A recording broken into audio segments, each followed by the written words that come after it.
Kalian pernah mengalami pelecehan seksual? Pertama-tama, kita harus tahu dulu bahwa pelecehan seksual dapat berupa fisik maupun lisan. Pelecehan secara lisan itu di mana sih? Biasanya berupa catcalling, sedangkan secara fisik berarti pelecehan tersebut sudah dilakukan dengan menyentuh bagian tubuh kita. Hai Sosius, aku Kartika. Pada konten kali ini kita akan membahas social movement #MeToo yang muncul akibat maraknya pelecehan seksual terhadap perempuan. Seperti yang kita tahu, permasalahan ini adalah hal yang belum bisa terselesaikan sampai detik ini.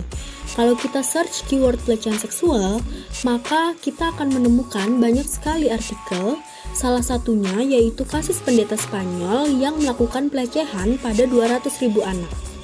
Pelecehan seksual cukup berbahaya mengingat dampak dari kejadian ini, yang mana kita merasakan amarah mendalam terhadap perlakuan tidak menyenangkan tersebut. Sedangkan secara mental, hal ini membuat para korban merasa diri mereka kotor. Hal tersebut memalukan, bahkan ada yang merasa membenci diri mereka sendiri karena tidak melakukan perlawanan pada saat itu. Jika dibiarkan secara terus-menerus, hal ini juga mempengaruhi kesehatan fisik para korban sehingga dapat mengganggu kehidupan sehari-hari.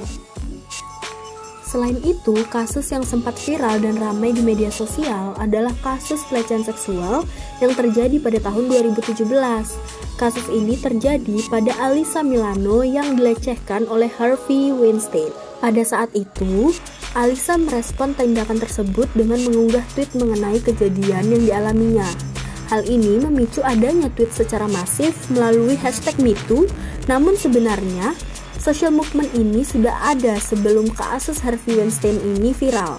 Social movement ini sudah ada sejak tahun 2006 yang dipelopori oleh Tarana Burke sebagai aktivis sosial Amerika dengan tujuan memberikan support terhadap para korban agar dapat menyuarakan pelecehan yang menimpa mereka. Nah, dari viralnya kasus di tahun 2017 tersebut, dimulai dari tweet Alyssa Milano, akhirnya mulai marak #MeToo ini digunakan. Hal ini mengakibatkan kasus pelecehan seksual di kalangan selebriti mulai ditelusuri oleh para jurnalis berita. Sejak 1 tahun pertama, gerakan ini mulai masif dilakukan. Dinyatakan bahwa lebih dari 200 orang berkuasa telah kehilangan pekerjaannya akibat tuduhan masyarakat.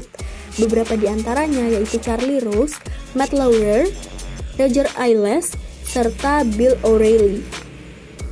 Nah, teori pertama yang mau aku bahas adalah collective action theory. Teori ini berpendapat bahwa social movement dilakukan oleh kumpulan orang atau aktor yang mengejar kepentingan pribadi mereka. Kalau kita kaitkan dengan social movement #MeToo ini, maka setiap orang yang terlibat memiliki tujuan yang sama. Bagaimana cara kita melihat fenomena ini dari kacamata collective action theory? Hal ini dapat kita lihat dari kasus tweet Alyssa Milano di mana setelah tweet tersebut secara luas ekspresi MeToo ini digunakan oleh pengguna sosial media. Dengan mengatakan MeToo, orang-orang yang mengalami pelecehan dapat mengurangi mindset bahwa mereka bagian dari minoritas atau kejadian tersebut adalah aib.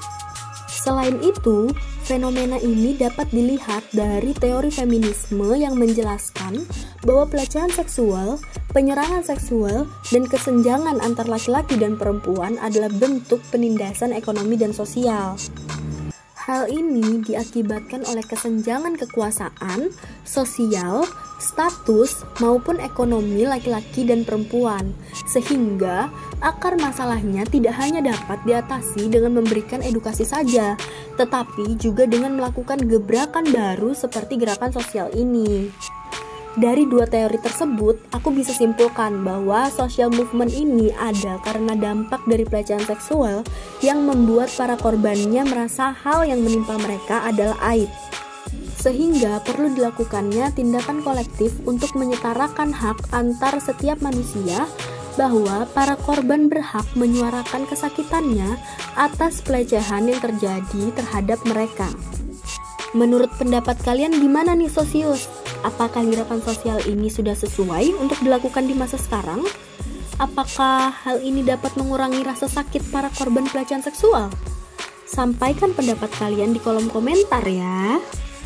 Akhir kata, kepada para penyintas pelecehan seksual maupun kekerasan seksual di luar sana, Robert Utaro mengungkapkan, "But no matter how much evil I see, I think it's important for everyone to understand that there is much more light than darkness." Apapun yang terjadi, apapun yang kalian rasakan setelah kejadian tersebut, jangan lupa bahwa masih ada lebih banyak harapan daripada keputusasaan. Kalau kalian suka konten kali ini, jangan lupa like, comment, share, subscribe, and ring the bell ya. Sampai jumpa di konten berikutnya, Sosius.